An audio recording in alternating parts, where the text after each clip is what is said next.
locked in because I was going, okay, we have these cars pretty close together still. I mean, after 20 laps, even in the old All-Star races, the guy would be so far out in front after 5 laps, it's over. So in 20 laps, the 10th place car is still only 2.5 seconds behind. So that's pretty close at Charlotte Motor Speedway. Then you get these guys that are racing back and forth. They're able to make passes. And then more encouraging than that is that gap then started to shorten. What we didn't see at Charlotte was the big runaway. You might have a guy that gained then over the course of 40 or 50 green flag laps, gained that 2 or 3 second lead. But then as you kept watching the second and third and fourth place cars, you'd see that distance, that interval on the track, it actually getting smaller rather than getting larger. And that's where you knew, okay, we've got something tonight, because as the cautions came in, you had the field shaken up with pit stops and everything else, what was going on with the tires and some of the wear that happened on the tires. You couldn't have the leader running out from the field. And to me, I was invested for all 600 miles.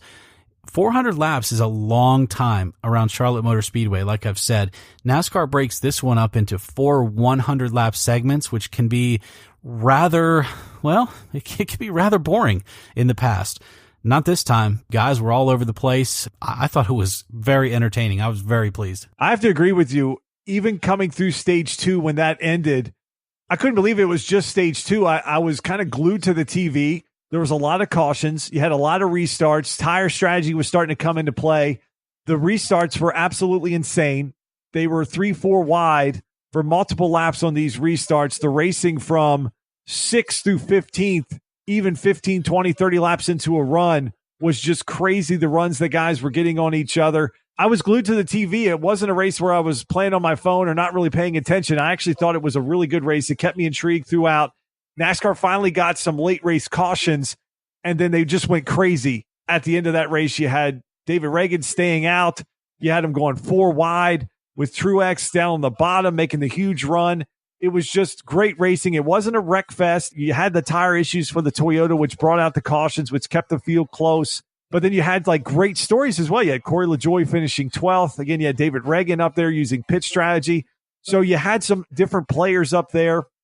You had some underlying storylines going on, and then you had great racing. So I thought it was a really good show for a 600-mile race. Like you said, 400 laps at a 1.5-mile track typically gets spread out and can get pretty boring. Didn't see that. Had comers and goers at the front. You had Brad Keselowski. It looks like he was going to run off. Then he fell back. Truex was fast. Then he hit the wall. I'm getting to watch him come back. I thought it was a great race on Sunday and look forward to how this package is going to continue to build going through the year. So, Eric, last question before we get out of here. Didn't get to talk about this topic because we've been a little delayed recording, but Brooks Koepka won his 4th major of his career at the PGA Championship at Bethpage Black. 2 majors left this year. Brooks Koepka seems to get up for these majors unlike anybody we've seen since Tiger. He seems to be fully focused on just winning as many majors as he can, and frankly doesn't seem to care about winning regular tournaments. All right, actually, do you think Brooks Koepka will win one of the last 2 majors here to close out the year? Yes, I do. I do think he will. And I think he could win the U.S. Open at Pebble Beach because I think that course actually plays right into his hands. And the guy that chased him down at Bethpage Black was Dustin Johnson, and I think it plays right into his hands as well. So I think we really could just see a duel at Pebble Beach between those two. They're both playing great golf right now. They both have the length off the tee, and they just have this crazy focused mindset with these majors. Dustin really should have won a lot more than he has at this point, but he's there. He's right there. And with the Open Championship, I just think it's at Royal Portrush this year. It's a course that hasn't been used in the rotation. And these guys, they're all on level playing field at that point. So they're not heading into a course that, Tiger won 10 years ago, or it's just not going to be that way. So they're all heading into Royal Portrush. They're all going to be on equal footing. And if the weather stays relatively just windy and dry, I don't see how that is any disadvantage for Koepka and Johnson. So I think those two are the story. If you gave me the choice of Koepka or the field at the U.S. Open and the British, I'd put a fair penny on Koepka winning one of those two. Yeah, I can't disagree with you. The way he plays in majors, he's just always seems to get himself into contention. Now, the only thing that worries me is the fact that he played really well at the Masters. Then he came back to the field, and then Tiger got rolling on that Sunday, and then he lost a big lead again in the PGA Championship. So we'll have to watch if that's a trend that Koepka plays really good on Thursday, Friday, and then he kind of starts to stall out a little bit on Saturday and Sunday, or if he gets bored with the lead. I'm not sure what goes through his head, but you heard him talk about the PGA Championship, that he sets himself up differently at the majors, and he feels like he has an advantage and the tournaments are different, and that lends itself to give him an advantage. And that's his focus now, is winning majors. So whatever he's doing is working, Eric. He's already got 4. And when you get to a major time and you start looking at the leaderboard after day 1 and day 2, for the last few years, Koepka's name has been all over it when he hasn't been out with the wrist injury. When he's healthy and he's right, Eric, in the majors, he's always in contention. I'm going to be glued to the television, I can tell you that. The U.S. Open is on Father's Day weekend. The Open Championship's just a month later. So that's the other advantage that Koepka has, is that now that the PGA Championship is moved into May, these majors go boom, boom, boom, boom, right after one after the other over the span of just weeks rather than months.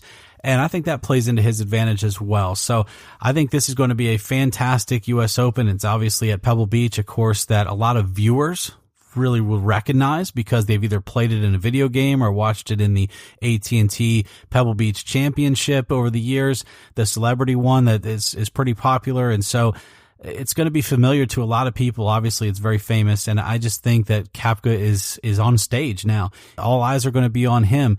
I do think Tiger could be a factor at Pebble because, again, it's a course that he has very good success at.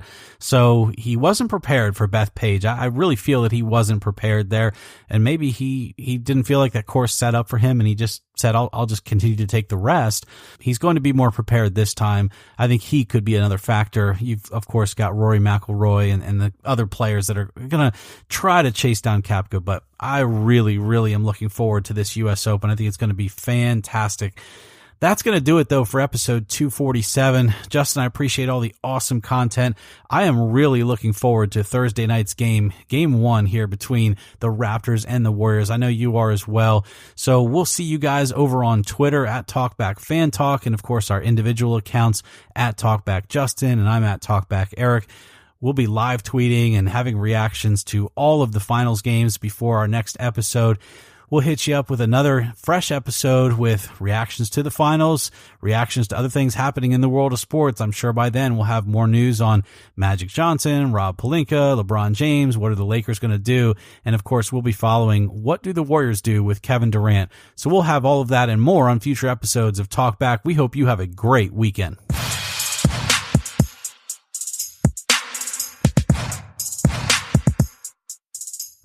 Thank you for listening to this episode of Talk Back. Staying current on sports is our #1 goal, so we drop a new episode each Thursday at 10 a.m. Eastern Standard Time on Apple Podcasts, Stitcher, or the podcatcher of your choice. For more info about the show, to meet the hosts, or to partner with us on future episodes, please visit TalkbackFanTalk.com. We really enjoy hearing your take on the world of sports, even when you disagree. After all, this show is dedicated to you, the fans. So get direct access to us on Twitter using @TalkbackJustin and @TalkbackEric. Check out our corporate feed on Twitter and Instagram using the handle @TalkbackFanTalk. We hope you have a great week. We'll talk back at you next time.